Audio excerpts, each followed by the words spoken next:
So I apologize if this is not where we left off in the Ball Bandit. Let me find if there were any other pages.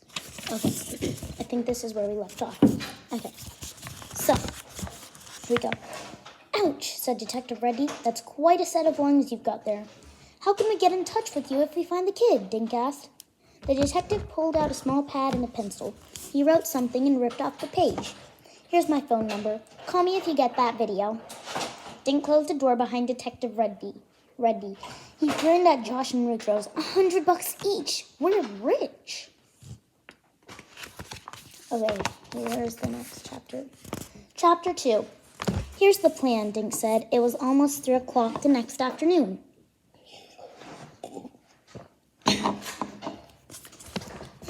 Dink, Josh, and Ruth Rose were headed for the high school, a few blocks away from Green Lawn Elementary. Josh, you cover the back door. Ruth Rose, your station is the bike rack. But keep an eye on the parking lot, too. How can I watch the bike rack and the parking lot? Asked Ruth Rose. Watch one with each eye, Josh said, grinning. What's your station? Ruth Rose asked Dink. I'll be watching the front door. If anyone sees a skinny redhead, stop him and yell. Ruth Rose laughed. Stop him and yell? He'll think we're crazy and run away. She's right, Josh said. Dink scratched his thick blonde hair. Okay, don't yell. Just get his name and tell him he may have won some money. They cut through the park next to the high school. What money? Josh asked. Well, if Detective Reddy is going to pay us $100 each to find the video, I figure we can give the kid half the money. But only if he gives us the video. At the high school, they split up. Josh ran around to the back of the school. Ruth Rose sat on the lawn next to the bike rack. Dink sat on the bench where he had a good view of the front door. Suddenly, he heard a loud bell. 10 seconds later, the front door burst open. 1 million high school kids shoved. And there's a picture. That's Dink. So many high school kids. 1 million high school kids shoved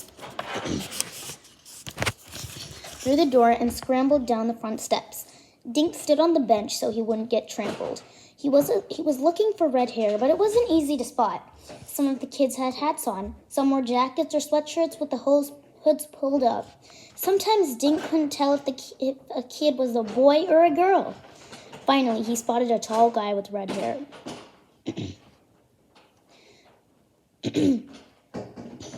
Dink jumped off the bench and ran after him. Excuse me, Dink said, trying to catch his breath. Who are you? The redhead asked. Dink Duncan. Dink tried to remember his plan. You may have won some money. The redhead stared down at Dink. Money? Me? Why? How much money? Were you near the bank when the robbery happened last week? He asked. The kid kept staring at Dink. Robbery?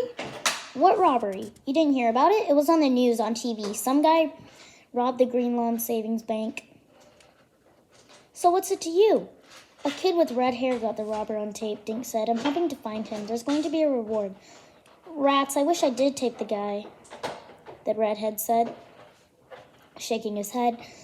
I could use a reward, but I wasn't anywhere near the bank last week. He waved and headed for the park.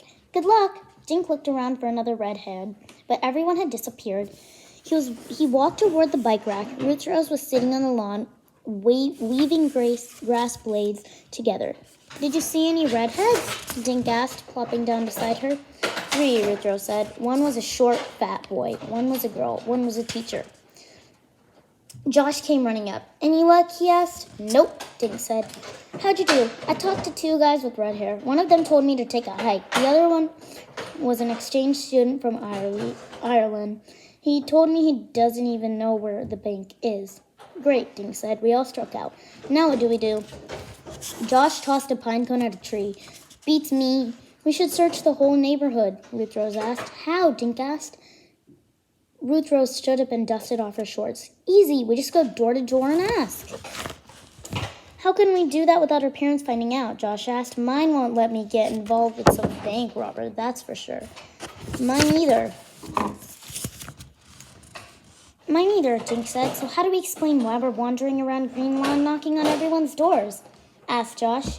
Come on, guys, Ruth Rose said. Think about it. What's tonight? Dink and Josh looked at each other. Halloween! And they found a reason to go knocking on everybody's houses to do it. And that is chapter 2. This is chapter 3. We'll get back to it next time. Actually, you know what? We'll just start it today. Yeah, let's just start it today. Okay. With black shoe polish in his hair and plastic fangs in his mouth, Dink looked like Dracula. His mom had made him a cape from an old black raincoat. He tied the cape around his neck just as the doorbell rang. A strange creature stood on his porch. The thing was wrapped in green cloth. Tufts of red hair poked out its top. Large black high top stuck out at the bottom. How do I look? The thing asked. Dink took out his fangs and grinned, like some weird vegetable, half carrot and half asparagus. Josh shuffled inside the house. You look pretty good, Dink. I like the blood dripping down your chin. Josh shuffled inside the house. Oh, wait, never mind. You look pretty good, Dink. I like the blood dripping down your chin. The bell dinged again. This time it was a miniature Elvis. Ruth Rose was wearing a white suit with sequins everywhere. She even carried a little guitar. Her Elvis wig made her look about 2 inches taller. Ruth Rose strummed her guitar and wiggled her hips. Thank you very much, ladies and gentlemen, she said, taking a bow. Come on in, Elvis. We have to talk about Operation Redhead before we go trick-or-treating. They sat at Dink's kitchen table. A basket of candy stood, waiting for the neighborhood kids. Here's my plan, Dink said. Every house we go to, we ask if anyone knows a skinny red-headed kid. That's my plan, Ruth Rose said. Dink grinned. Oh, yeah, I forgot. One of Ruth Rose's black eyebrows was crooked. We have to keep our eyes peeled. Check out tall kids trick-or-treating. Got it, Dink said. There's another picture. You okay, baby? Yeah, my little sister. Are you okay, you baby? Yeah, okay, so anyone with red hair, we asked them if they took a video of the bank robber, Ruth Rose went on. Check, Dink said. Any other ideas? Yeah, I got a great idea, Josh said. Let's stop talking and get moving. Dink's mother walked into the kitchen. She screamed and clutched her chest. So that's it for chapter 3. We are currently on page 20. That is it for The Bald Bandit. See you guys next time. Bye.